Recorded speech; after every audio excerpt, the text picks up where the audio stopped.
The history of angels and demons is a lot more ancient and a lot stranger than you think. I read the Torah, the Quran, the Bhagavad Gita, different translations of the Bible and apocryphal texts. I still only had a surface level understanding of some of these concepts. So I wanted to dive deep for a few weeks and really try to understand how these figures have affected human psychology for so long. Some of these names have been uttered around the world for thousands of years. So let's go down a historical timeline and try to see if we can connect some dots between these characters. The concept of angels and demons has been deeply interwoven with dreams and nightmares since the beginning of recorded human history. There's been links between angels, demons, and dreams and nightmares. And not just angels and demons, but also gods and devils or deities. And what we're going to realize by the end here, even before the end, is that what some people consider to be an angel, other people would call a demon, and vice versa. And what some people call a god, other people would call a devil. The angels and demons, they're kind of like the one common thread that's woven between gods and devils and snakes and goats and aliens and Santa Claus and Tooth Fairy, fairies in general, and elves and leprechauns, mermaids, gnomes, trolls, witches, warlocks, shamans, wizards, genies, dragons, kings, and even politicians. All of these things have one thing in common, and that's demons and angels. Besides the fact that some people would say they're all fake or they're all based on lies, that's not necessarily true. And even vampires. Demons are an underlying theme in all of these. And it also represents more than just religious history or mythology. You can say it's all just superstition, but most myths are based on some facts, or they're reflective of historical facts and actual things that do exist. And regardless whether or not you believe in angels or demons, and my argument here is not even at all slightly to make anyone believe that they're real in any type of way, because I don't even believe in the average concept of angels and demons. And I think, yes, it's gotten distorted and people believe in all types of supernatural things that are straight nonsense, but my point here is that there's a lot more to it. The human psyche throughout history of duality and light and dark and struggling to find answers, all of those things are reflected in the mythology of angels and demons. This could just be a reflection of humanity's underlying struggle to understand the nature of duality. It's a personification of things that we're trying to understand, and we find ways to understand them by putting them in allegorical structure. So the only way I could really even get started on any of this, and most of you know me for this, it's like, where do we begin? I wanted to begin with the beginning of human writing, but it goes beyond that.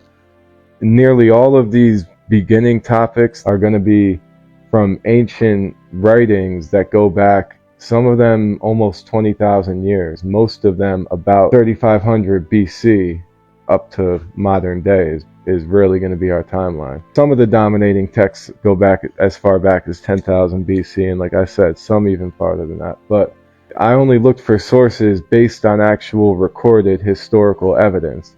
And it's very, very safe to say, and I'm sure any scholar would agree with it, that these things were spoken traditions long before they were ever written down. A lot of these early myths and concepts. Humans have been talking a lot longer than they've been writing. One of the main ways that they were able to keep their history was through poetry and stories and songs. That's what those things were used for. Those were their books and their documentaries. We're going to do a lot of side loops here, so you know what? Get used to it, because this is a very complex web. It's a very big umbrella, and lots of things fall under this umbrella.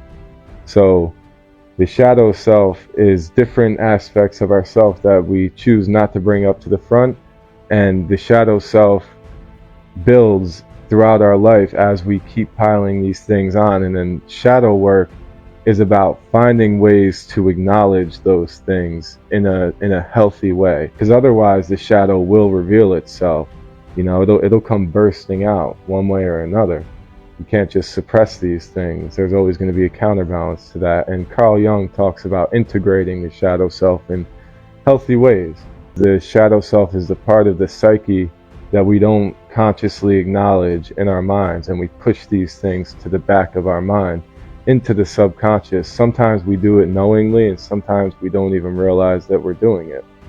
But it's the things that are, it's usually things in our culture around us and society around us, and some deeply universal things that we don't want to bring out to the public view, thoughts that we have. And obviously you shouldn't project and show every thought and feeling. You shouldn't portray every single aspect of everything that goes on in your mind, and you have to kind of pick and choose. And my point here is that I feel like the demons and the devils represent the shadow self of human culture, and they have their own archetypes, universal archetypes that seem to show themselves all throughout history. Carl Jung found different symbols in people's dreams that they all dreamed about around the world. People who had never come in contact with each other all seemed to dream of some of the same universal symbols, and those were the archetypes. Well, if you look at mythology, and I don't want to call it mythology to try to say that it's not real or anything, but whether or not people believe it's real, and there's a lot of reality based on this mythology, all over the world, the same mythology seems to pop up in different ways, and it is reflective of a lot of Carl Jung's archetypes. You know, the wise old man, the mother figure, the hero, and then the anima and the animus, the male and the female respectively. So all of that, I just want to talk about that, because if you keep that in mind, you'll see how much it plays out throughout all of this with the angels and the demons. You know, the anima and the animus is very similar to the succubus and the incubus, which we will get into. And the succubus and the incubus are known as demons or vampires by some. Demons are an inversion of the divine. You know, it's the yin and the yang. Some people just strictly view demons as the church's tactic to try to scare people and indoctrinate people. And, you know, they think that the church only used the devil as a way to make people scared, to make them act right. And there is some truth to that, obviously, but it's so much more than that. It's really, really reflective of the duality of nature, I believe. Like demons in general, and angels also, were just ways to people to explain things that they couldn't. A lot of it was like different ailments or different behaviors and conditions. Even if there were psychological conditions or physical conditions, there were demons of sickness and things like that, because they didn't understand the way that germs spread. But then, just because we understand the way that germs spread, some people would argue that doesn't mean that those demons aren't real. Or even say we understand like psychological conditions and modern day what we would call actual psychopaths, people who are like clinically diagnosed as psychopaths, which is a very small percentage of the population. Back in the day, those people would have been said to be possessed by a demon most of the time. So at least for some of them. Honestly, when I started looking this up, I realized that, like going through the numbers and the statistics, most people, the majority of people that are clinically diagnosed as being psychopaths actually don't turn out to be crazy killers or anything, and most of them find ways to integrate into society pretty well. Some people would still argue that even if it's a psychological condition, they would say that these people are possessed by different demons. And about 60% of Americans believe in demons in some way or another. A lot of people would argue that these demons are all around us and they're influencing us at all times. And even if we understand psychological conditions clinically, they would say that those demons are what are causing those psychological conditions. Or some people would argue that having those underlying psychological conditions makes us more susceptible to being possessed by demons. You said, what's the definition of a demon? Okay, so what is the definition of a demon? I guess the most accurate definition would be a malevolent entity, any malevolent entity, and an angel would be a benevolent entity. The issue with that is that some of these figures were recognized as malevolent beings by some people and were recognized and worshipped as benevolent beings by other people. So a demon is in the eyes of the beholder. Same with angels. But some people also believe they're just explanations for aliens. We're going to get into that, the Anunnaki and a lot of that, things that came from the sky. Overall, I really believe they could be any of those things, but they're definitely also a personification of our struggle with the paradox of duality. So we're going to realize here through some of the etymology, some of the names for demons. A lot of translators and scholars, yes, yin and yang, a lot of scholars and translators would argue that the names of demons and figures that turned into actual personifications were mistranslations and misunderstandings of different events or different phenomena that people witnessed. There was a word for storms, and I believe it was the Canaanites, and a lot of scholars believe that word was mistranslated and anthropomorphized or personified over time, just through misunderstandings of the translations. And now it's known as demons, but they think it was just a word describing what they experienced as a bad storm. But the word demon comes from the Latin word daemon. It's D-A-E-M-O-N. That word evolved from the Greek word daimon, D-A-I-M-O-N, which just meant a spirit or a deity. And even the Latin daemon only meant a spirit. It had nothing to do with positive or negative. They were relatively neutral, or they could be positive or negative. They were just otherworldly beings, and they were mostly what made them stand out is that they were some sort of mediator between humans and gods. The difference between what we're talking about here and the god and the devil is that these ones were not recognized as supreme beings. The ones that were, I'll definitely be sure to point that out as we get to them, but for the most part, the difference between gods and devils and then angels and demons is that angels and demons are mediators between the two. But the word demon comes from the Latin daemon, and that just meant a spirit or a mediator. And that came from the Greek word, and even the Greek word daemon, that just meant a divine spirit, that was traced back to the Proto-Indo-European roots da, D-A, and that's just to divide or to provide. There's some arguments about that, but either way, it's the da, the da, in some way, it influences human destiny. And that's where the word demon essentially comes from. The word angel also traced all the way back to Proto-Indo-European roots of he'eng, and I'm not sure if I'm pronouncing that right, but it meant to announce or to bring a message. So angels are mostly known as messengers throughout history. That evolved into the Greek word angelos, which meant messenger, and then the Latin word angelus, and then the Old English word angel, and that's where the word angel comes from. So angel essentially means a messenger or an announcer. This goes back to the beginning of time, of light and dark and the struggle between unity and division, but the first written records of this go back to Mesopotamian culture. And what we commonly understand, if this was going to be an iceberg video, the very tip of the iceberg is what most people understand the influences from Jewish and Christian mythology and demonology and angelology from the Jewish and the Christian perspective. But those evolved from the most ancient roots for them goes back to ancient Mesopotamian and Zoroastrianism. Zoroastrianism, as we know at this point, is the oldest monotheistic religion, meaning it's the oldest religion we can find where they worshipped one supreme deity.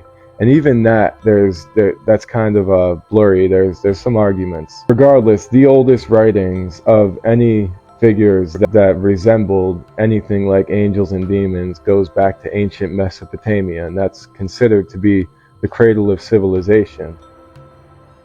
People worshipped all different types of gods at that time, and the Mesopotamian mythology is really an amalgamation of a bunch of different mythology, because Mesopotamia was a lot more than just one place for one time. There were different cities within Mesopotamia that flourished for long periods of time. A lot of people would want me to talk about the Sumerian history and the Akkadian history and the Assyrian and the Babylonian history. All of those fall under the umbrella of Mesopotamia. Mesopotamia contains all of those. And they all had their own nuanced perspectives on a lot of these things, but I don't have time to get into all of those. So I had to kind of lump it all under just the Mesopotamian mythology, which it's polytheistic, and it goes back at least 10,000 years. The oldest solid stories and full, not even full because some of them are still fragmented, but some of the oldest writings that we can find that are really solid conceptually go back to about 3,500 BC. That's where the concept of the Anunnaki comes from. A lot of people who believe in the ancient aliens talk about the Anunnaki. And the Anunnaki were the sons and daughters of the Most High. They were in between humans and gods. Named after the Mesopotamian sky god Anu, and also Ki, or Kai, Ki, also known as Ninhursag or Ninku. And I'll have references for people to research the names more. So Anu was the father of gods, and Ki, or Kai, was the earth goddess. They birthed the Anunnaki. And the Anunnaki, they influenced human history. In the Hebrew Bible, the book of Genesis, there's the Nephilim. And a lot of people talk about the Nephilim, and they were the giants that were said to have been born when the Anunnaki bred with human females. These giants were said to have been born. They were known as the fallen ones. They were the offsprings of the sons of God. The Anunnaki were the sons of God, the sons of Anu and Ki. And they bred with humans, supposedly, and created the Nephilim. The Anunnaki, these figures that I'm talking about right now, evolved into what we understand to be angels and demons in the future. The Mesopotamians also had their equivalent to demons, and they were called the Maskim. They were dark entities, malevolent entities. There were mainly 7 Maskim, and they were said to be the counterparts to the 7 sisters of the Pleiades.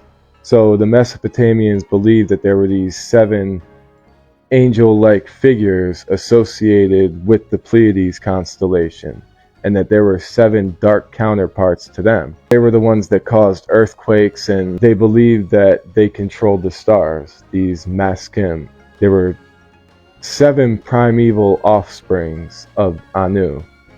Those 7 goddesses of the Pleiades, they were known as Sabitu, and they were like warrior figures that could be called on for protection.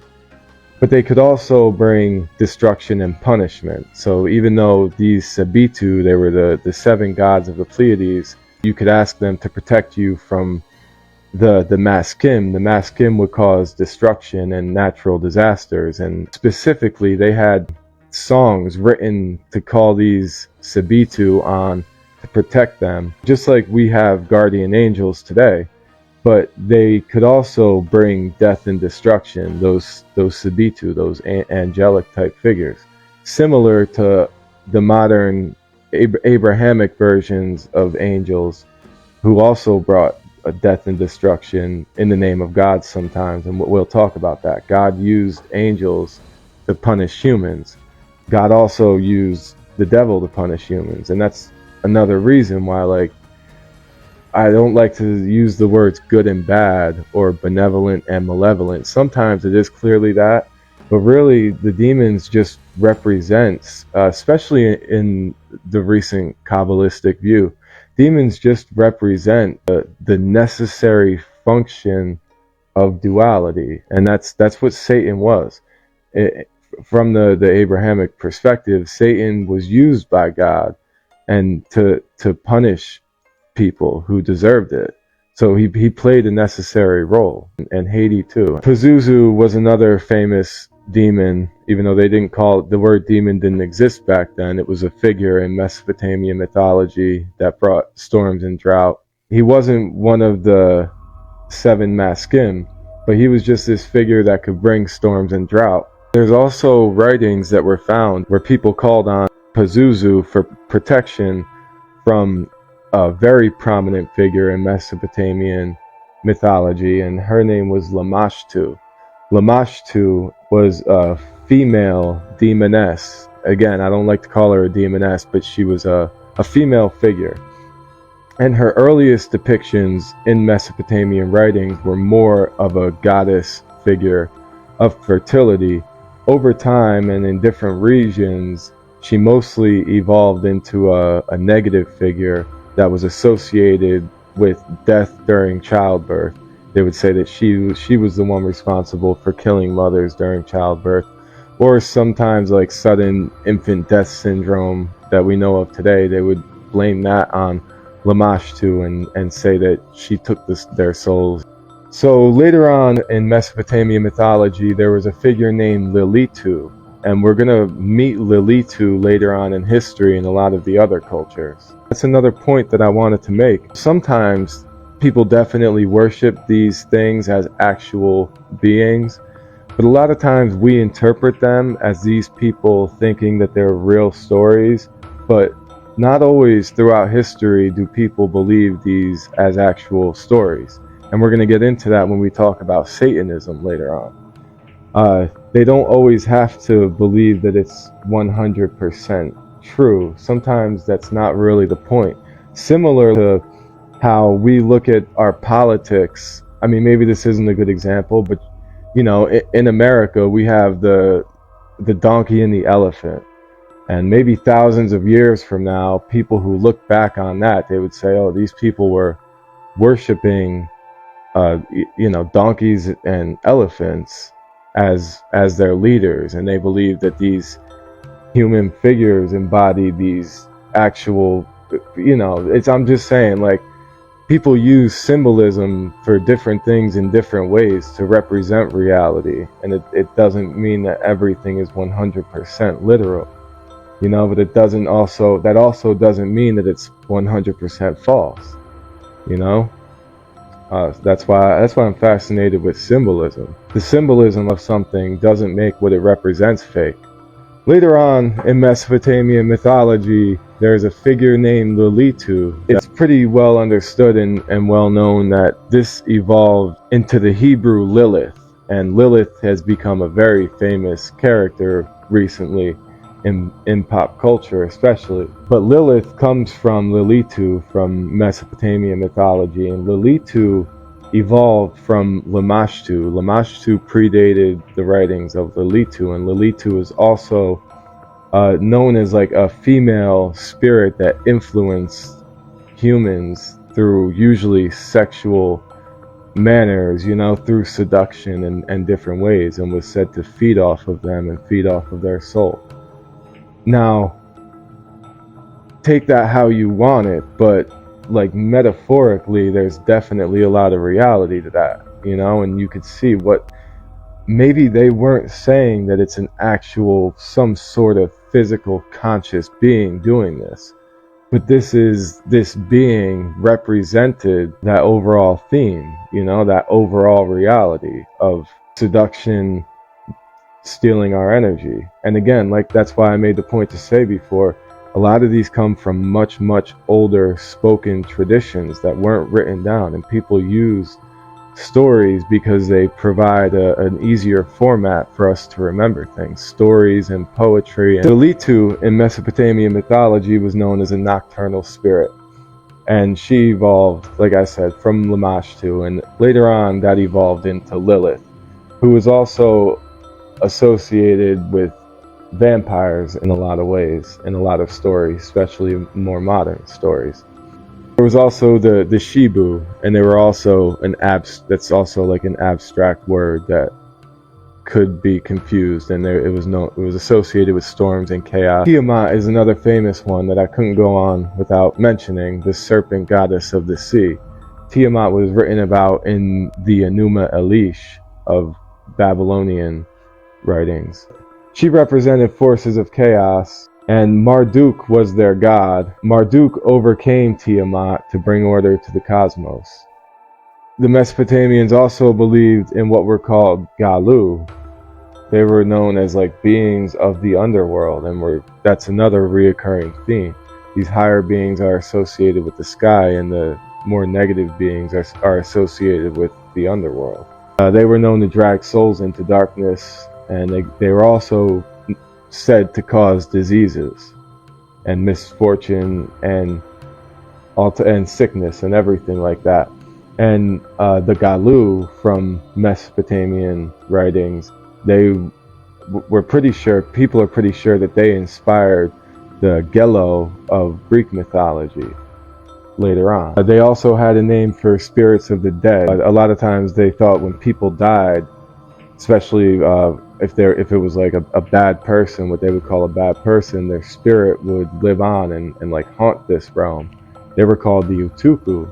They were the spirits of the dead, and they were known to cause mischief and harm. And the Mesopotamians had specific writings and rituals to try to appease these spirits. The very last one I wanted to talk about from Mesopotamia mythology was Alu, and he was the nightmarish demon. He was known to attack people in their sleep, and he was associated with sleep paralysis. Ryan, I'm not sure if you're still listening, but the oldest association and the oldest depictions of sleep paralysis were from the Mesopotamians, and there was a demon or a spirit or a figure known as Alu that caused that sleep paralysis. He was also known to cause comas. If someone was in a coma, they would say that Alu had them possessed in a way. And again, the term demon didn't exist, but Alu was the name for this being that caused those things. And Alu is known, and most scholars would say that Alu evolved into Epiales later on in Greek mythology, and it is also very closely associated with the Scandinavian mares, which is where the word nightmare comes from. That's Mesopotamian, and that's about as far back as we can get with any of those figures. And there's such a rich history behind all of that. It's amazing, and and how far back some of that goes. But that's known as a polytheistic religion generally. You know, they worship many different beings. There wasn't one single supreme deity for any solid extended period of time. There's a bunch of different beings. What's most widely known as the oldest monotheistic religion is Zoroastrianism, and you'll see how Zoroastrianism paved the way for a lot of the later religions that came along, and a lot of the mythology from the Mesopotamian and the Zoroastrianism evolved into what we understand today from the modern Jewish and Christian perspective. A lot of times their argument would be that, and it really is, especially from the more recent perspective, they're going to say that these demons and these devils and these angels that they believe in always existed throughout these cultures, but they manifested themselves in different ways. Zoroastrianism, the oldest monotheistic religion, said to be founded by Zoroaster around like ancient Persia, modern day Iran, sometime between 1500 and 600 BC. Even Zoroastrianism is a combination of different polytheistic beliefs from around the region. Ancient Iranians and Indo-Iranians had a lot of these separate beliefs that kind of evolved into one solid body that was later on identified as Zoroastrianism. It wasn't a book, but they believed in these revelations from a god named Ahura Mazda. And yes, that is where the car company Mazda got its name from, and that's where they also got their symbol from slightly, was inspired from this being of Ahura Mazda. And Ahura Mazda was their one god, their one supreme being. But the interesting underlying aspect of Zoroastrianism is, again, that dualism, that battle between light and dark. Ahura Mazda was the god, and they had their devil figure or their opposition to Ahura Mazda, and he was called Angra Mainyu, was his name, also known as Ahriman. He was the equivalent of the devil, honestly. It was said that at the end of time, Ahura Mazda would defeat Angra Mainyu or Ahriman, and people would live in peace and in paradise forever after that. You know, sounds pretty familiar, doesn't it?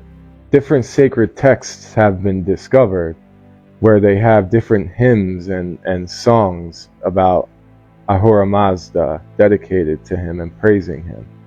And they had different rituals to combat some of these demons that we're going to talk about. They also respectively had their versions of angels and demons called the Daevas and the Yazatas. Daevas, the Daevas, those were like their demons. And the Yazatas, they were like their angels. Ahriman, Angra Mainyu, the devil equivalent to them, he was known as like the ruler of the Daevas. One of them was named Ayeshma. That was an entity of wrath and violence. It was depicted as a fierce creature. It was known to cause conflict and chaos. A lot of translators believe that Ayeshma inspired the later Asmodeus and Astaroth. We'll cover them from the later Jewish and Christian demonology. Zoroastrianism was known as the protector of souls. So that was one of their Yazatas, or one of their angels. He was known as a spirit of pure consciousness, said to have influenced or likely influenced the later Archangel Michael. They're both kind of depicted as leaders of these heavenly forces. A lot of people also believe the figure of Gabriel slightly evolved from Zoroastrianism. And Gabriel, later on in Jewish and Christian mythology, he was known as a divine messenger. The idea of angels as messengers, mediators between humans and gods, just like humans trying to understand our deepest nature of reality. That's what I believe a lot of these angels represent. They also had a figure known as Zarvan. He controlled time and space and was known as a controller of fate. He wasn't necessarily benevolent or malevolent. He could also bring misfortune and calamity, just like time does. But going along with the timeline, you know, a lot of these timelines blend together and they're interwoven. The farthest back for any of these type of beings that I could find, and I found them in Hinduism, and some of this goes back all the way back to about 3000 BC. Most of the concepts were solidified around 500 BC, especially in writings, but it's widely recognized that these likely went back much further.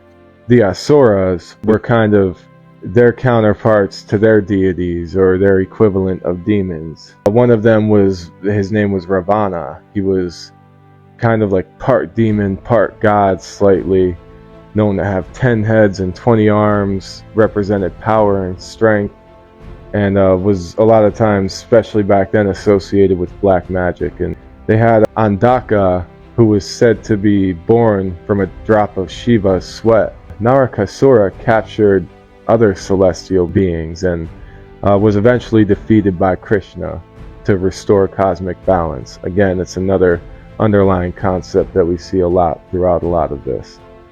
I couldn't go through this without talking about some of the Egyptian mythology, but again, this is very vast and very deep, and there's so many fascinating stories from it. But a lot of this goes all the way back to about 5000 BC. Most of it wasn't solidified until a little bit later on. But in Egyptian mythology, they had Apophis, and Apophis was the serpent deity. Apophis was the nemesis of the sun god Ra, who most people are relatively familiar with. But again, you see this serpent being in opposition to the higher, more supreme being. Another underlying theme that most of us are familiar with. They also had Amit, or Amit, who had the head of a crocodile, the body of a lioness, and the legs of a hippo. Was said to be a hideous being, but the head of the crocodile. Again, we see that kind of reflected later on. David Icke would argue that that's evidence for reptilians throughout history, but I think it's more than that. This serpent energy, again, that we've talked about with the Kundalini, and the idea of this serpent and in a lot of Native American culture, the serpent representing like earth wisdom and things like that. There's a lot of connections there, and the devil was cast down to earth, and the devil is known as the serpent, and in the story of Adam and Eve was confused as the serpent. Nowhere in the Bible does it say that serpent in the Garden of Eden was the devil. That was an association that was made later on. And also in Egyptian mythology, couldn't go any farther without mentioning Thoth. And, Thoth is recognized as one of their higher beings. Later on in Hermeticism and whatnot, Thoth supposedly reincarnated many times throughout human history as different figures. And that could be said for a lot of these different beings. And a lot of people argue that a lot about some of these figures that represent the devil and some that represent demons, is that a lot of times it's the same spirit that's incarnated many times throughout history. And if you don't believe in that, even regardless, it's the same concept of this energy that is resurfacing throughout human mythology. That's the other way to look at it. We could go on for days about Thoth, so I don't want to get too trapped up in any of this, but from a lot of what we've seen from that Egyptian mythology and whatnot, the idea of the jinn spread, and that's where the concept of the genie comes from, spread from the ancient Middle Eastern roots and ended up getting popular around the world. But the jinn were specifically recognized as lesser deities. They weren't gods. They were more than human, but less than gods. And it wasn't until like the rise of Islam in the 7th century that they were later incorporated into the Quran and started to take the form and the personification that we recognize them for later. And then obviously Disney got a hold of it, and now we see them in a very specific way. But I have right behind me somewhere, right here, I have the Arabian Nights. And that's where the original story of Aladdin comes from. The jinn, as portrayed in that, is very different than what we see in the Disney version. The jinn, the genie, they were said to occupy a parallel world to humans. And they could be friends, helpers, servants, or evil spirits. They weren't necessarily good or bad. One underlying theme that we see with devils, demons, and very strongly with genies is that they represent humans' struggle with trying to overcome nature in different ways. A lot of times it's portrayed as a magician or a sorcerer who encounters a devil or a demon or a genie, and then this battle of wits ensues from there on out. And it's usually like the sorcerer or the magician or whoever that person is, they think that their wisdom or their trickery and they're cunning enough to overcome and to outsmart this demon or this devil or this genie, only to discover later on that the genie or the demon or the devil was a few steps ahead of them, and they usually get caught in some sort of trap. And that's reflected in a lot of different stories in a lot of different cultures in a lot of different ways. So that's another archetype. Later on in some of that, we get the Canaanite beliefs, because a lot of these were more formed around 1000 BC. This is very prevalent in our modern society. That you'll see, the farther we get in this historical timeline, the more familiar some of these figures will become. This is collected from various texts. Like I said, a lot of them dating back to about 1000 BC and then some more recent. Their supreme being was El. El was, and this is where the term Elohim or Elohim came from later. El was their supreme deity. The main negative deity, or what would be considered the devil in the Canaanite text, was Baal, also known as Baal or Baal. People pronounce it all different ways, but Baal evolved later on into Baal Zebub, and also known as Beelzebub.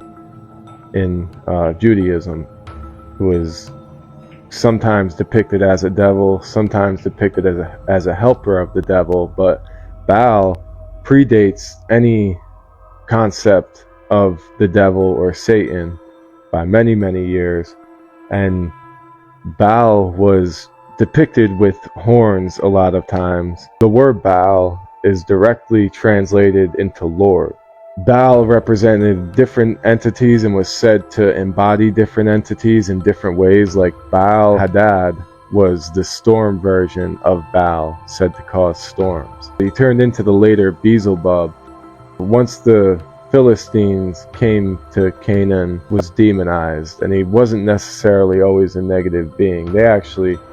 It was said that they worshipped him before that, and he was, like I said, he was depicted with a bull head and with horns. The Canaanites also believed in a figure called Moloch. This is where Moloch comes from, where the word Melech came from, which meant king. So most scholars say that Moloch was just the title for a deity. It wasn't necessarily like some devil who these days, obviously, a lot of times we associate it with Bohemian Grove and Alex Jones, and they're worshiping this owl, but that's what it evolved into later on. Scholars say that Moloch was the title for a supreme being or a deity, and there wasn't necessarily one Moloch. There was many different Molochs that were worshipped. One of them was the Moloch that's associated with child sacrifice. So there is a lot of truth to that, but don't think that sacrifice was uncommon. They weren't the only ones, and there's been sacrifice throughout just about every one of these cultures in different ways. And some people would argue that the sacrifices didn't actually happen, but they were mythological depictions. So again, how true is all of this? Who knows? There definitely was some sacrifices in some of this, but we have to mention Moloch because it predates Christianity and it predates Judaism, but Moloch is referenced a lot later on in Judaism as the rival to Yahweh or God. The Canaanites also wrote a lot about Asherah or Asherah, who was like a female deity that was later on linked to demonic practices. But from the Canaanite perspective, Asherah or Asherah was more like a female goddess of fertility. She was associated with different sacred groves and things like that. Later on in Judaism, she was mostly literally demonized and was linked to different demonic practices. Going along with the historical timeline, writings from about 800 BC from Greek mythology talk about a lot of different figures who were inspired from some of these characters we talked about before. That's where the word demon comes from, daemon, and they were just recognized as supernatural spirits. They weren't good or bad in Greek mythology. They were just the mediators between gods and humans. The Agatha demon was known as a benevolent spirit of good fortune and wisdom. The Agatha demon likely evolved into later guardian angels, and also, like, the Romans had the lares. The lares were household protective spirits in Roman mythology, likely inspired from these Agatha demons. And they had the Caco demons, and they were malevolent spirits known to bring misfortune. Very similar to the Furies. In Greek mythology, the Furies, also known as the Three Sisters, were thought to be the spirits of retribution and revenge. The Greeks also had the satyr. They wasn't one being, but the satyrs were they were half human, half goat. They were kind of known to be mischievous, but also associated with parties and promiscuity. And the Greeks, they believed in these satyrs, these half human, half goat type beings. Again, we see more of the concept of the horns that predate the modern vision that we have of the devil with horns. Pan in Greek mythology, most of us know Pan, he was the Greek god of nature, and he was associated with these satyrs. If anything, he was almost like the leader of them. And again, associated with promiscuity and being mischievous, but not necessarily negative. You know, a lot of people think that it's representative. It's kind of like the personification of the animal within man, you know, the beast side of humanity, which some view as a negative thing, but also a lot of people view it as a necessary step in human evolution, or a necessary aspect of the human personality. An interesting being in Greek mythology that I wanted to talk about was the Empusa, and that was specifically a shape-shifting type of demon. It could often take on the appearance of a beautiful woman to lure men in and manipulate them in different ways. She was kind of seen as like a goddess of witchcraft and magic, and she was associated with the underworld also as well in some of these writings. And she was viewed as a leader of some other malevolent spirits, which we'll talk about. The Empusa is interesting because we talked about Lamashtu and Lilitu and Lilith.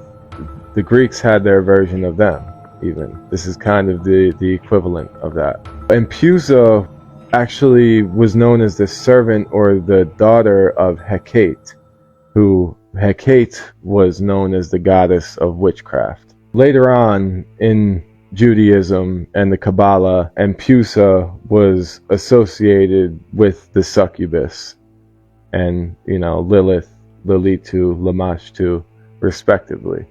Lilith is the most recent version. In ancient Greek mythology, they had Lamia, or Lamia, was also known as it was a female figure that was known as like a child-eating demon, and it was depicted as a beautiful woman, and she could prey on young men and children. Actually, a lot of times in the drawing, she was shown with a human upper body and like a serpent lower body. So you see the prerequisite for the mermaid, kind of.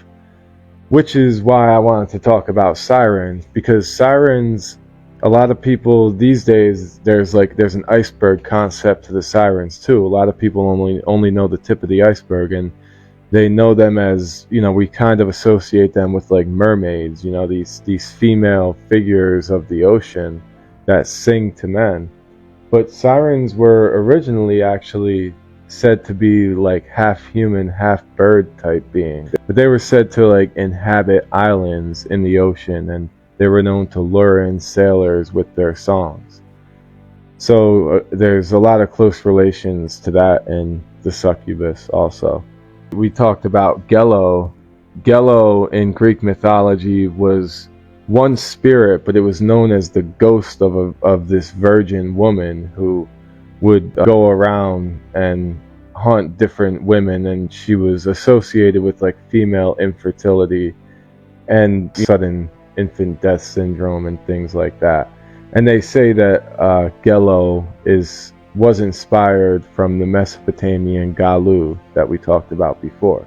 The Mormo in Greek mythology was a fearsome female phantom that was known to scare children, almost like a boogeyman type of figure. I mean, the Greeks had so many. Dysnomia was the female like demon of lawlessness or rebellion and chaos and disorder.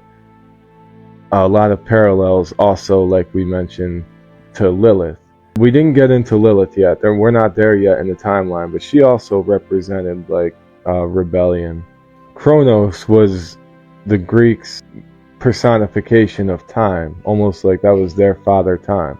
Similar to, like I mentioned before, the Zoroastrian Zarvan, the god of time and fate. Kronos in Greek mythology was often depicted with a white beard, a long white beard, and he was said to have created the universe from absolute chaos. He brought order to the cosmos. He was a primordial deity, you know, known to exist before humanity and before time, and he was also depicted with wings too a lot. And Kronos, not to be confused with the Titan Kronos. Kronos was different. That was a more malevolent being. Epiales or Epiales translates to he who lays upon.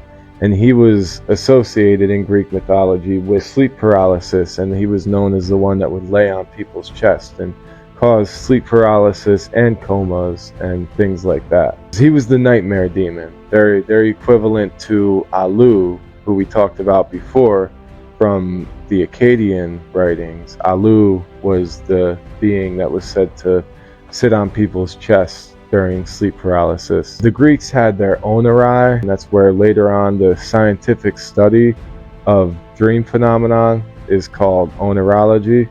That was named after the oneirai, and that was their spirits of dreams from Greek mythology. That brings us to about 600 BC, when we first see the formation of Judaism. This is where a lot of the concepts of evil spirits like possessing humans and causing bodily harm started to get more solidified, and a lot of the things that we associate with demons in our modern culture today started to be more focused and more well recorded and organized around this time. In the Book of Enoch from early Judaism, like we talked about before, the Nephilim, the children of angels and humans. In Judaism, most demons are the disembodied spirits of these Nephilim. They believe that the Nephilim were destroyed during the giant flood. It's said in Judaism that when the Nephilim existed, they were known to bring all types of calamity and misfortune to human beings. The Shedim, which the word Shedim translates to overpower or overpowering. So they were inspired by the Akkadian Shedu. The Shedim were protective spirits. Sometimes they were depicted in negative light and are associated with the death of children and stuff. But in Judaism is where we really see the formation of Lilith. This is where Lilith really comes into play. And, you know, Lilith is that female demon, a lot of times recognized as what would later on be called a succubus, that she was known to lure in men and associated with seduction and promiscuity and said to drain men's energy in the night, and sometimes seen as a figure that would harm infants too. The incubus is the male version of the succubus. The interesting story about Lilith is that she's said to be the original wife of Adam before Eve. She refused to be subservient to Adam, and she kind of rebelled and she wanted to be independent, so she was cast out of the Garden of Eden. After she left Adam, it was said that she became the succubus that would seduce men, and she was said to cause different offspring from men. So she would be, Lilith is said to have been impregnated by men, and she would have these offspring called Lilim. And a lot of times, a lot of people would say this is where vampires come from. As you see, these old writings and these old depictions evolve into some of the later writings and depictions, and you see the amalgamation and how it's all just melting pots being poured into and out of each other. They're more reflective of different aspects of the human psyche at the very least, and the duality of nature and humanity's struggle to understand the divine and all of these things. A lot of these names for these demons, a lot of times they just represented events or different natural occurrences, and sometimes those evolved into being depicted as visual figures. Azazel was known in Judaism from the Book of Enoch as a fallen angel. He was known as the leader of the fallen angels, or the watchers. In Judaism, they call the fallen angels the watchers, and they're supposed to watch over humanity at different levels. And towards the end here, we're going to talk about the different layers in the structure of the angelic realm and the structure of the demonic realm. And it's interesting, Cliff, yes, it's a myth, but the structure of the angelic realm and the structure of the demonic realm in angelology and in demonology directly reflects the structure of cellular structures and what we've talked about with these concentric circles in sacred geometry. So there's a deeper underlying reality that's reflected by all of these things, and we'll get into that. We're not going to get into the realms yet because we're still getting through the historical timeline, and that wasn't solidified until later on in history. But yeah, Azazel from the Book of Enoch, he was associated with human corruption. He was said to corrupt humans and cause them to do darker and negative things. He was eventually punished, tied up, and cast into the darkness. A lot of times Azazel is associated with the Islamic Harut and Marut, who were the angels that were sent to earth to test humanity. Some of these demons or these figures that we talked about earlier are going to be resurrected now, because in Judaism they studied some of those older writings. This is literally where the demonization of entities comes in, because a lot of these names that are represented and referenced in Judaism were worshipped as great beings and held in high regard in some of the previous cultures, like I said before, for thousands of years, before they were later associated with demons and they later on got demonized. And one of them is Lamashtu, like I mentioned before. She was more of a goddess of fertility originally to the Mesopotamians, but in Judaism later on she was known as a demoness that was said to harm pregnant women. She's also mentioned in a lot of Jewish folklore and the Talmud, like we talked about before. There's a lot of Talmudic references to Lamashtu in a negative light. Dibuk or Dibuk was a malicious spirit, and that was said to be inspired directly from the Mesopotamian Utuku, who we talked about in the beginning. Dibuk is basically the same character later on found its way into the Jewish mythology. They were the dislocated souls of humans. In Judaism, there is this Serim, and they're specifically known as these hairy demons, similar to the Hebrew Shadim and the satyrs of Greek mythology that we talked about. You know, Pan was almost like the leader of the satyrs. The satyrs were the half goat, half human type beings. And and they were the fauns in Roman mythology, which we didn't even talk about. The fauns that represent that promiscuity, that freedom, that beast side to humanity, the animalistic instinct side of humanity, which was later on considered to be a bad thing, but like I said, might just be a necessary aspect of our experiential reality. You know, Judaism has its own version of them, and they were called the Serim. It just kind of represents like untamed wilderness. In Judaism, they recognize Ayeshma, who we talked about from Zoroastrianism, and Ayeshma was worshipped in Zoroastrianism. In Judaism, it's recognized as a demon. It is literally categorized as, it was absorbed later on into Jewish demonology. It comes from those Persian influences of Zoroastrianism that we talked about. Represented wrath and violence later on. They also had Samael, and Samael was said to be like the venom of God. And it wasn't necessarily a demon. Samael was the angel of death, more like. And we saw that a lot in previous cultures. Some of those angels or deities or connections to higher beings could also carry out sometimes necessary but wicked acts on mankind. There's a lot of deep, rich history and stories behind Samael. But he really represented, like I said, the darker aspects of divine justice. He was also kind of depicted as the serpent that caused humanity's downfall. He was known to plant the tree of knowledge in the Garden of Eden, was the enemy of Israel and the archangel Michael. And a lot of these come from the Apocrypha, the books that were not included in the Bible. They're not recognized in modern Christian practices as canon. They don't believe that they're canon. They don't think that these books of the Apocrypha were the actual word of God.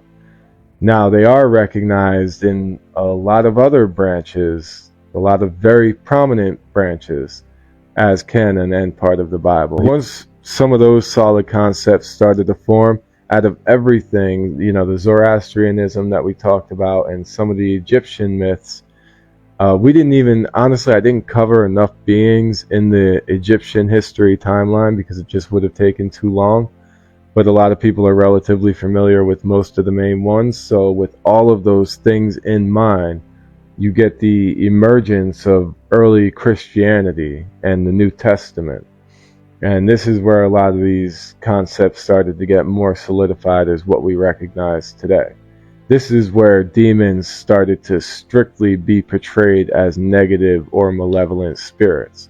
'Cause prior to this, most of the time they could be either or, and it kind of depended. But, this is where they're really shown to cause mental and physical suffering to people, is in the days of early Christianity. They were seen as adversaries of Jesus. The possession of humans started to get really popular. Demons possessing humans got very popular around this time. Can't move on without mentioning Satan and crazy, wild history, very fascinating stories. Originally in the Hebrew Bible, the Old Testament, Satan was just the opposer or the adversary. It was more of a title. Satan was not this single negative entity that was later recognized in Christianity. Originally, the name just meant adversary, and it likely came from the word Saturn. Later on in the New Testament, he was the one that rebelled against God and was cast out of heaven. He was known as the evil of the world. They said that in these days of Christianity, he started to be recognized as all of the sin of humanity. He represented the energy or the spirit of that sin for all of humanity. What's really interesting is that Satan was cast out not only because he opposed God, it was more that he wanted to be like God. And there's specific scriptures where he stated he wanted to be like the Most High. And this is why he was shunned. In early Christianity, the concept of Beelzebub started to form, and we talked about Beelzebub originally from Baal or Baal, however you want to say it. Later on in the New Testament, he was known to possess humans and spread lies, and Baal or Baal just meant Lord. Originally when the Canaanites were worshiping Baal, they were just worshiping Lord, and it was more of a title for Lord. Beelzebub literally means the Lord of the Flies. He was said to be the prince of demons, similar to Satan. And some depict Beelzebub as Satan, and some depict him as a helper of Satan. Beelzebub got really popular for supposedly being invoked during the Salem witch trials, which we will talk about later on. We didn't get there yet. Sometimes Beelzebub is depicted as a serpent also. One of the most interesting demons is said to be Legion. And again, this is where we can see overall concept being personified, but I don't remember the specific passages in the Bible, but there was some point where Jesus supposedly approaches this man who's possessed by a demon. And I believe, don't quote me on this, but I believe this is the oldest depiction of someone, at least that we know of relative to our modern standards, exorcising a demon, or getting a demon out of a person that's possessed. And it was Jesus approached this man who was possessed and fought with this demon, and he kept asking the demon its name. And this is where it got popular in what we understand is more modern day exorcisms from the movie and stuff, to ask the demon to reveal itself. And supposedly when Jesus asked the demon what its name was, it says, "We are a legion, for we are many." So that means that this person was possessed by many demons all at once. Jesus made a deal with him. They say that he started pleading and stuff, and Jesus said he was going to cast him out and banish him forever. And the demon pleaded for his life and said, "Please spare me." So Jesus pulled him out and basically right away put the spirit of the demon into a bunch of pigs, and the pigs ran off the cliff. Even in early Christianity, like, a lot of these demons weren't entirely evil. That got more solidified and evolved over time. I couldn't go any further without at least mentioning these, because I know anyone who's interested in demons, who's familiar with these things, will point out that I didn't mention them. An Alp in Germanic and Celtic mythology, there were these hairy figures that were depicted with top hats, and supposedly their top hats make them invisible to humans. They were known to cause like epilepsy, and they were associated with sleep paralysis. The Tokolesh or Tokolosh in South African folklore were said to be these beings that were created through different practices of like witchcraft. They're like these small hairy beings with glowing eyes. Evidence for the belief in them goes back to about the year 1000, but it predates that through oral traditions. In our timeline here, once you get past like early Christianity there, you start to get into the medieval ages, and this is when a lot of demonology and stuff started to take place and get much more well organized and structured. This is where the concept of the succubus came from, and this is where the succubus and the incubus were first mentioned. The female spirit said to seduce men at night and drain their energy, and then the incubus was said to be a male spirit that would do the same thing to females at night, would drain a female's energy, usually through different sexual encounters. A lot of these traditions depict the succubus and the incubus potentially as being the same figure, or the same energy, or the same force, or the same deity or whatever, but it takes the form of whatever its victim would desire. So some people believe that they're strictly like male or female spirits. Some people believe that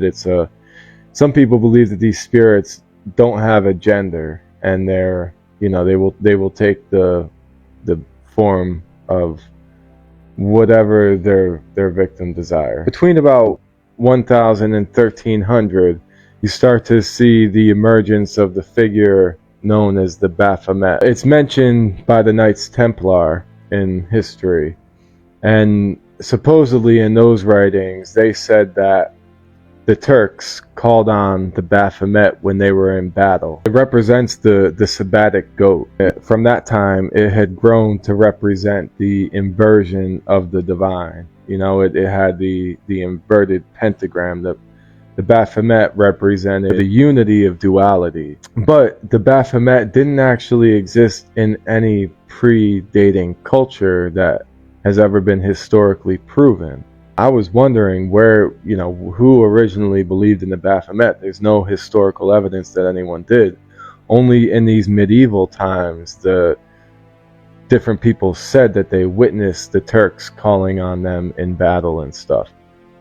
It's said that could have been confused for the word Mahomet, and there's a lot of different arguments that scholars have that go back and forth between that. Regardless, the Baphomet did end up getting recognized as this figure that was associated with the unity of duality and the inversion of the divine, the upside down pentagram and stuff.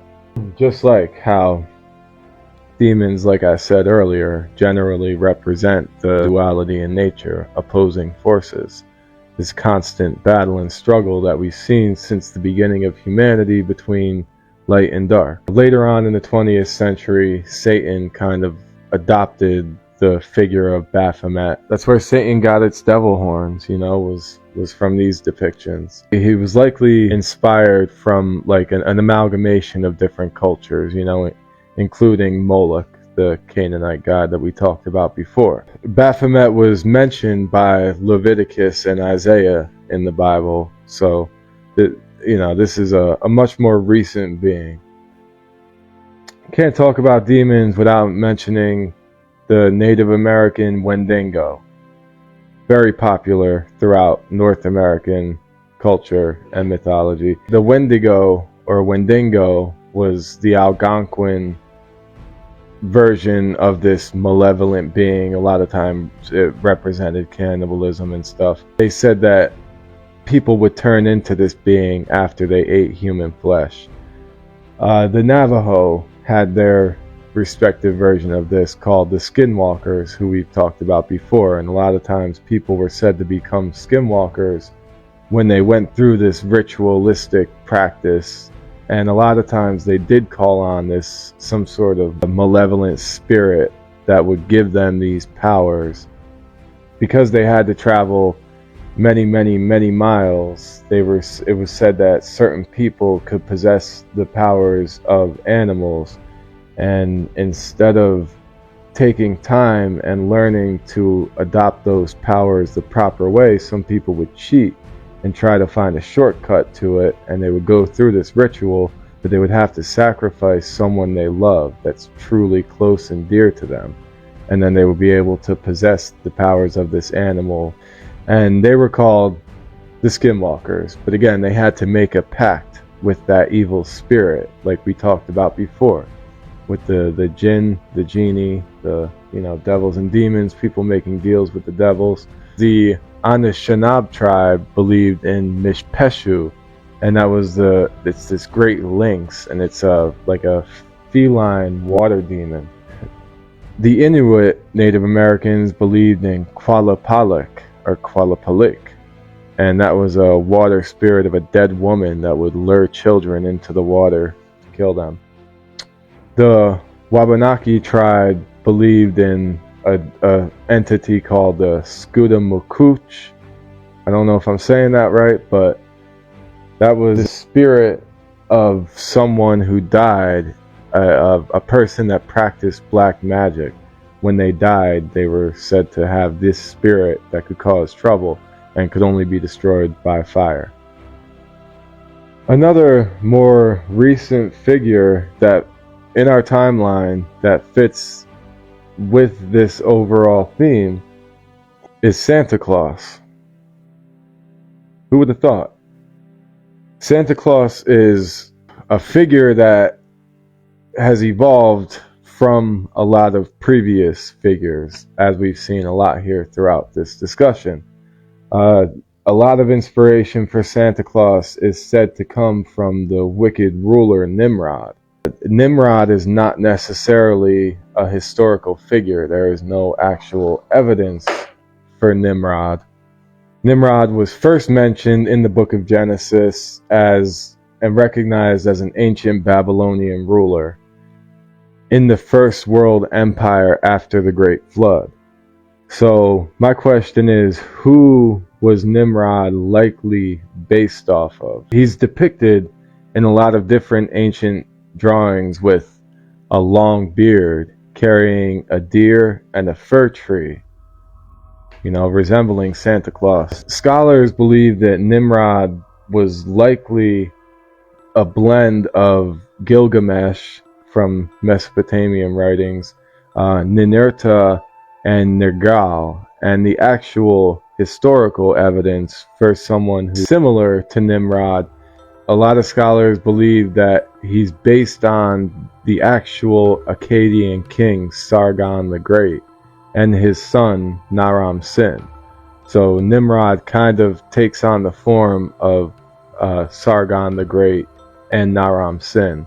They share a lot of the same characteristics. But in the biblical and Jewish traditions, they mention him. They were the first ones to mention him and in general, the first ones to mention him. But he was depicted as a wicked ruler. A lot of our visual depictions come from that. The long white beard, carrying a deer and a fir tree. Santa was also based on Sinterklaas. And Sinterklaas is a mythological figure, but it is based on a real person, and that is Saint Nicholas. Saint Nicholas was a real person. He was a 4th century Greek bishop, known to be very, very generous and give out presents. So, there's a lot to be said about that. But also, around the Middle Ages, in a lot of Celtic folklore, there was a figure known as Krampus, and Krampus was like this half goat, half demon, from the Alpine folklore in that region around that time. And Krampus was said to punish bad kids. And he had horns, he had hooves and fur. In a lot of the oral traditions and then some of the written traditions after that, he would accompany Saint Nicholas. So we can't talk about demons without talking about possession. This is where in more of the later history, the more modern history, the possession started to get popular. You have like the Great Witch Scare that happened in Europe that lasted a few hundred years actually.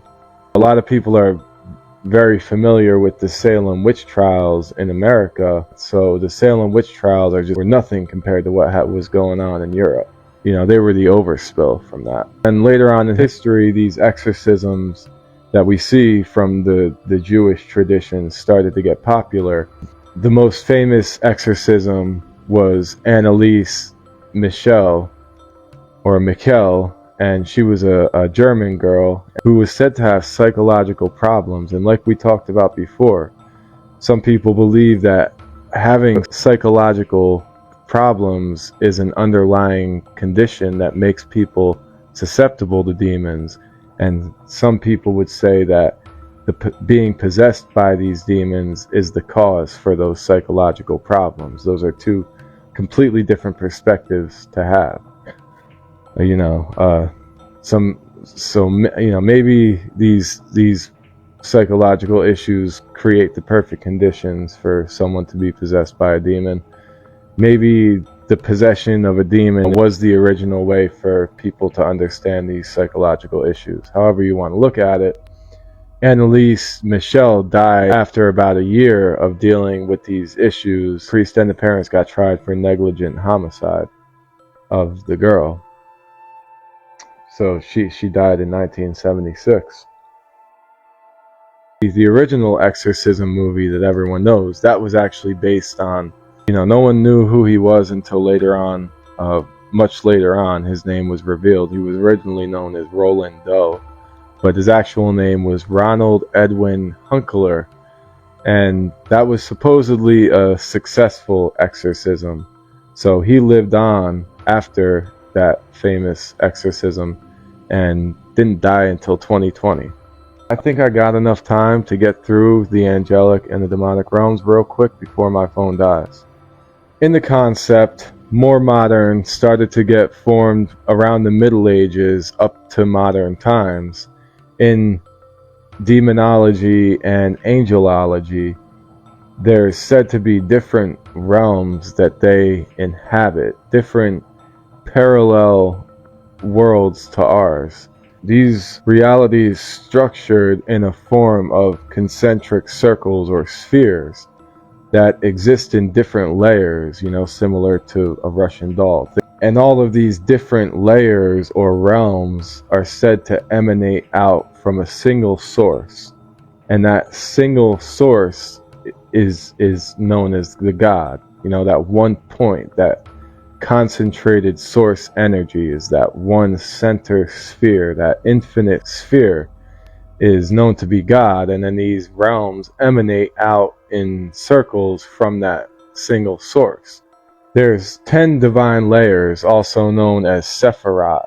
Each layer is controlled by a different angel and is inhabited by different types of angels and demons respectively. In the Kabbalah, this is shown through the Tree of Life, and most of this is based on the Kabbalistic teachings.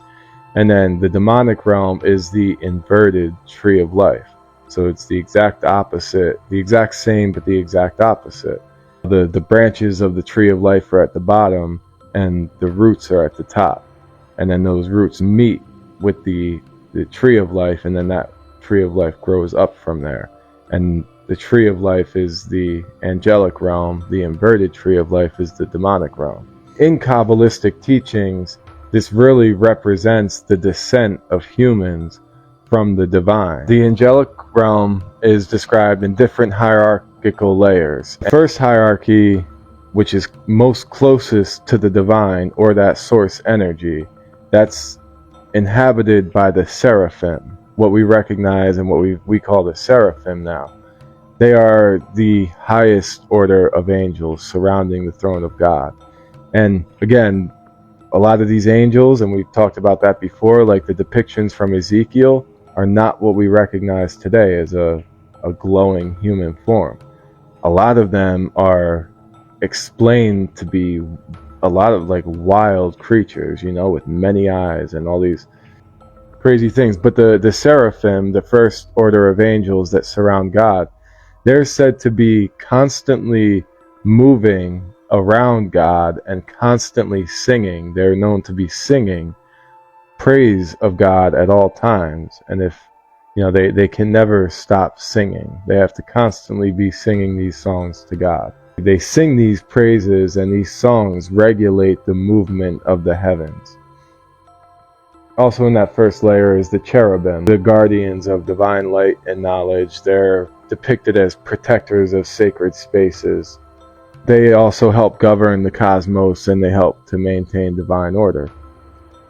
The second layer in the hierarchy, it's inhabited by angels or beings called the dominions, and they govern the activities of the lower angelic groups that we're going to talk about here. In this second hierarchy, these angels are said to help humans integrate the spiritual matters between the divine and the material worlds. A lot of times they're depicted as just beams of divine energy. They're also said to hold all of humanity's consciousness. They're like the protectors of humanity's collective consciousness. They're also said to hold the necessary energy for the forces of birth and death in this second layer.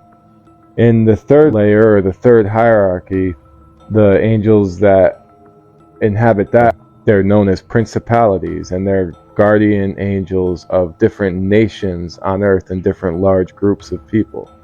They're said to be closer to humans, and they influence human affairs more directly. And the way they influence humans is through different ideas and circumstances. This is where the archangels are located, and they are known to carry divine messages from God to humans. The most notable ones are Michael, Gabriel, Raphael, and Uriel. Some people argue that Gabriel is not actually an archangel because he's never specifically, definitively depicted as one, but that's a discussion for a different time. These angels in the third layer are said to be closest to humans, and they also serve as personal guardians, or the messengers. That's the angelical realm. That's the three different layers. Then you have the inverted version of that, the demonic realm. The first hierarchy of the demonic realm, so these would be the ones closest to the devil, or Satan, or, you know, the exact inversion of God. They were the demon kings, and they were said to be closest to Lucifer, the light bearer. They were involved in the rebellion against God, and they were supposedly promised some sort of reward if they were to win. That first hierarchy of demons, that first sphere of the demon realm, that's where supposedly the demon princes were supposed to be, and they were like originally powerful angels who joined in the rebellion against God. They joined Lucifer in this rebellion against God in the stories. Second hierarchy is known to have like demon dukes, and that's a bunch of different angels who joined after they saw the higher ranks joining. The third hierarchy, these demons were said to join just strictly out of their hatred and their jealousy of mankind, and they were jealous of God's love for humans. So they joined in this rebellion against God. Azazel, who we talked about before, he declined into hell, and he chose to decline into hell instead of wandering earth. So there's some really interesting stories behind that. But they were promised to be rewarded with all types of different magical knowledge if they won in this rebellion against God. They were said to grow more powerful by consuming human souls. And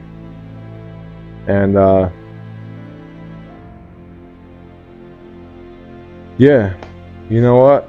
I might have to call it a night. I have some more notes here, but my phone is at 1%, so we're about to die. I plugged it in, but it's still slowly dying. It just went from 2% to 1%. So I'm going to say good night before we get cut off. So it seems like my phone died just on time, but I just wanted to hop up here real quick and give a good outro for you guys. Anyone who made it this far in the video, I appreciate you very much. If you're interested, the next upcoming video is going to be a deep dive on the history of esoteric knowledge. So that video will either be posted and recommended here at the end of this video, or you can subscribe, maybe hit that notification bell so you'll see when it comes up. I definitely appreciate all the feedback from you guys. That video was just a live session that we did. So I figured I would edit it, add some pictures to make it more comprehensive and understandable. I do go live on my page here. We do live dream sessions, Q&As, interviews, and lots of deep dives on the history of symbolism, dream psychology, and esoteric knowledge, things like that. So if you're interested in any of that, definitely check out my page. Search for me on any platform, DK Dreamkeeper, and you'll definitely find me. Peace and love, people. Keep dreaming.